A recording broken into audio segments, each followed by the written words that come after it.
Hey kids, welcome to a new exciting show, the Tip Jarsman show. That's what it's Well, called. Yeah, the show's not new, but the the technology the behind the show. technology. We have new Yeah. camera, new lights, new microphones. Hopefully they're still on. Actually, yeah, we're good. Yeah, so we're trying all this new stuff, fangled stuff out, trying to be a little more high tech. New stuff for a new bottle. There you go. We've all been out doing stuff and other stuff. I know I try to do one by myself here and there, schedules, but we're here. We're doing it. So I was in Kentucky for the UCF Cincinnati game. We went up to a couple of buddies. We went who won that to game? Cincinnati. Okay, sorry. I thought maybe we got some good news. We bounced around the Bourbon Trail for a few days and caught a football game. It was a lot of fun. I've never been to the Bourbon Trail. My buddies have been telling me all about it. Generally, you don't go to hunt unicorn bottles. So the bourbon, like the distilleries, do put stuff out, but it's nothing that happens with any type of regularity or routine that you can like schedule your trip around landing on a bottle. So a couple of my buddies went up on Monday night because they It's more of knew. a lucky. Right. Yeah. They knew Heaven Hill on Tuesdays does big drops on Tuesdays. Well, they got to Heaven Hill at like 5 in the morning and sat in the rain. Heaven Hill, delicious. And they were rewarded with, don't quote me on this, but I think they got a 13-year Old Fitz VVS, which is a distillery only release. It's one that I know they've been after for a long, long time, and they were very pumped about that. We went to Heaven Sounds Hill delicious. Thursday, and we landed on. They're called grenades. They look like they're glass bottles. They look like a barrel. Oh, that's cool. They're Elijah Craig grenades. They're only available at the distillery. They're high proof. It's essentially Elijah Craig barrel proof. Yeah. But they come in these little. So those were very cool. We had a good time there. But the bottle would be cool worth getting. Right. Most things you're going to stumble across is like what we're drinking today. So this is a collector's item from Jim Beam. So back in the 60s, 70s, 80s, decanters were a big deal in whiskey. And so whiskey would come into things like, hang on, hold that thought because I actually have one. Hold up. They would come into things that look like bowling pins, or in this case, this is one I actually just bought off my buddy Jack. This is actual whiskey. You can hear it rattling around in there. This is the lid right here. I believe this one was from the 80s. I got to double check with Jack. It may be as old as the 70s. 100 proof. But there's still liquid in that you can hear splashing around. Cool. I wouldn't want to try to pour it, but yeah, right. Trying to pour it out of the damn train. But unique decanters were a thing. Eagle Rare used to do them all the time with cool looking eagle shaped bottles and whatever. Those bottles are cool though. The Jim Beam bowling pin has been on my hit list ever since I saw it. I love bowling, and you guys know I'm a sucker for good packaging. I think this thing looks so damn cool. This is a 25th anniversary rendition of this release. So these bowling pins have been out before, and I've seen them solid. So we were in a bar in Bardstown, and they had a Jim Beam decanter, and the bowling pin was actually white, like a bowling pin, like an actual bowling pin. But they've had the glass ones as well. This was a distillery only release. We paid right at $100 for this. That's not bad. It is 8-year age stated Jim Beam, proofed down to 86.6. 86.8. Oh, 86.8. Which is again paying homage and heritage to the whiskeys of the 70s and 80s, which were all proof down to that point. There was not a ton of barrel proof offerings. That must have been a sad time. That was a very sad time if you were into whiskey.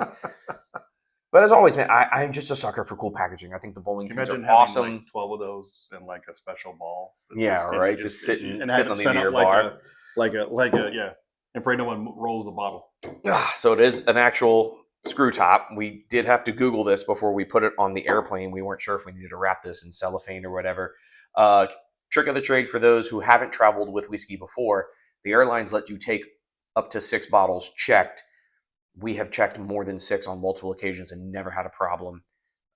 You go onto Amazon and find the inflatable wine bags. They're like $1 a piece. Yeah, they're not expensive. And you take them with you and you just inflate them around this. And we've never had breakage. We've never had loss. We've never had them confiscated. You can fly home with bottles.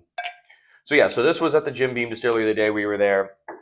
I was super pumped to get my hands on it. It was something I was actively searching out. I think these are cool. I think the packaging is cool. I like your glasses too.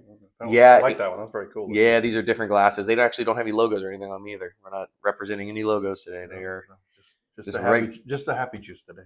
That's it. So there's nothing crazy about the distillate in here. It's 8-year Jim Beam. It is proof down. It's definitely Jim Beam. as a Jim Beam drinker for years. It's definitely Jim Beam. That is got that very nutty beam profile that I do enjoy in some drinks and not in others. I'm not the biggest fan of Booker's. There are not a ton of Booker's releases that I love. I say that because I love Booker. Some of them just drink too hot for me, and that nutty flavor can be overwhelming. The Little Book releases are fantastic. Some like the Knob Creek 12 that you were just sipping on. Elijah Craig. Not yet. It's over there waiting for it to finish. It's breathing.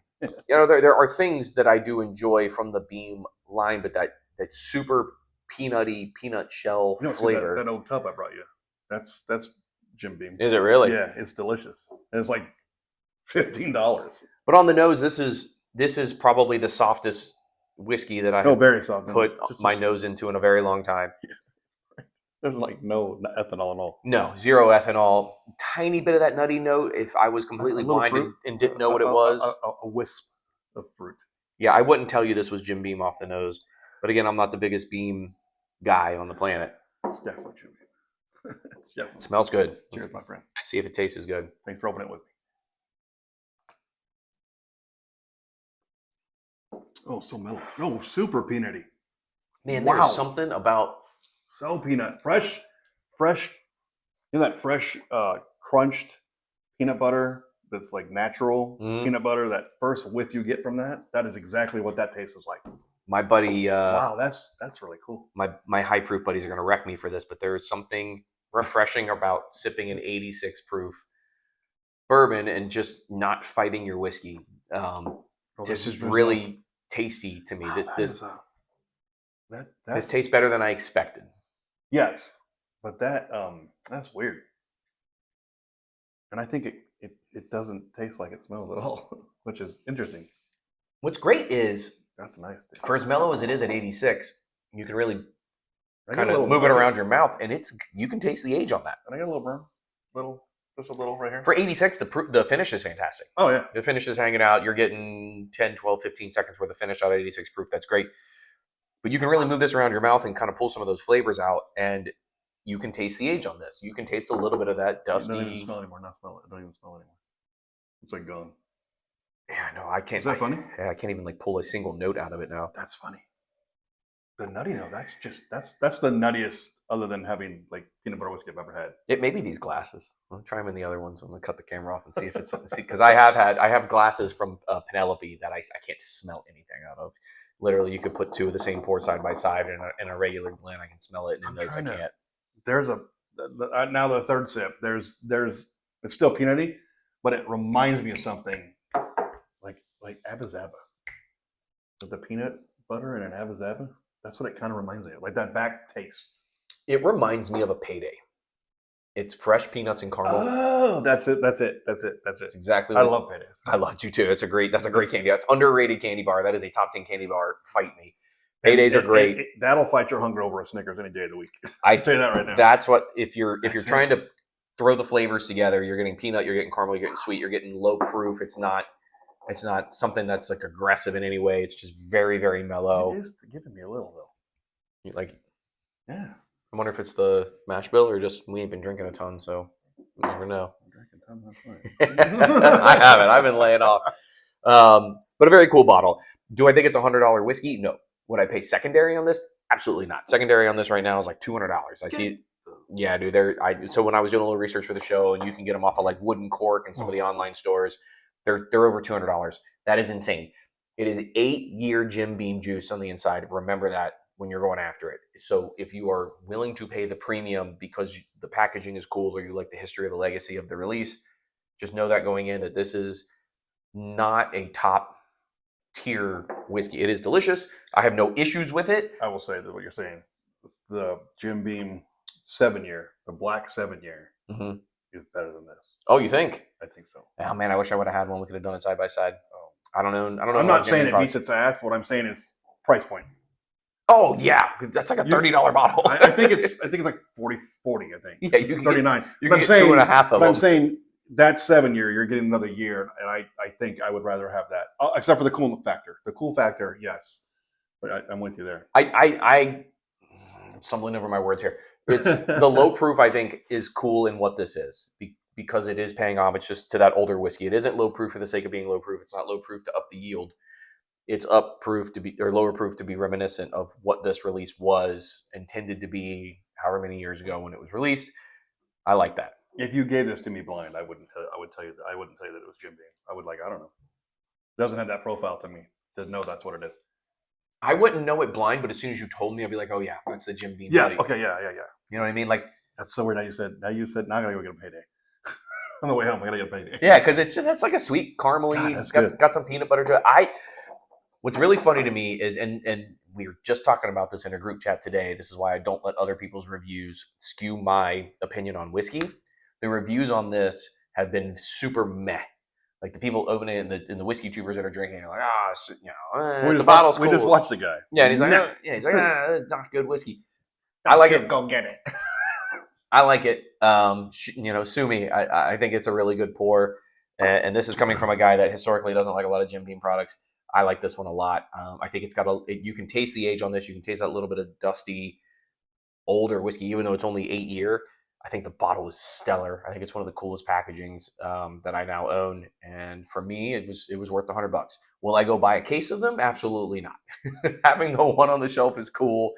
When it's empty, I'll put it up there and have an empty bottle, sit up there that looks really cool. But other than that, or fill it with more Jim Beam. Yeah, you can go. Or you could be like the rest of Whiskey Tube, and they fill it with sweet tea. They put all those bottles behind them and fill them up with sweet tea, so it looks like they got a crazy collection. But no, we keep ours off camera. Collection's over that way. Yeah. I can show all my empty bottles though. Yeah. It's a lot. Well, that must being said, my friends, if you want it, go get it. Yeah, distillery only. So if you want it, you got to go to Bardstown, Kentucky. Unless you're buying it off secondary, don't buy it off secondary. Don't do it. Please don't spend $200 on this unless you're just a crazy collector and you already knew this was coming out, in which case you probably already have it. This isn't like a brand new release. Everything else, that's the only thing you don't have, Right. then yes. These have been out for a while. But if you happen to be up in the area and you're making your way around the Whiskey Trail, swing into Jim Beam, give it a swing. And you can taste it upstairs at the bar there, which was also really cool for us. It was our first stop of the day. It was like 9 in the morning, maybe 10. I forget when that distillery was. Very early. Before breakfast?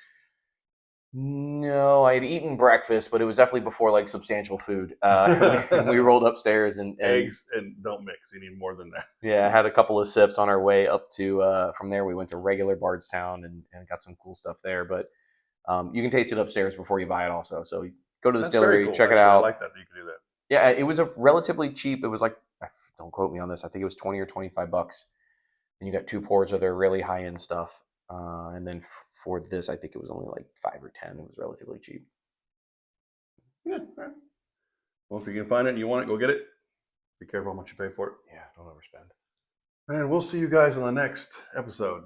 And don't forget to drink one for us, because I'm at Jake's house, so you know I'm going to drink one for me and you. So we'll see you on the next one.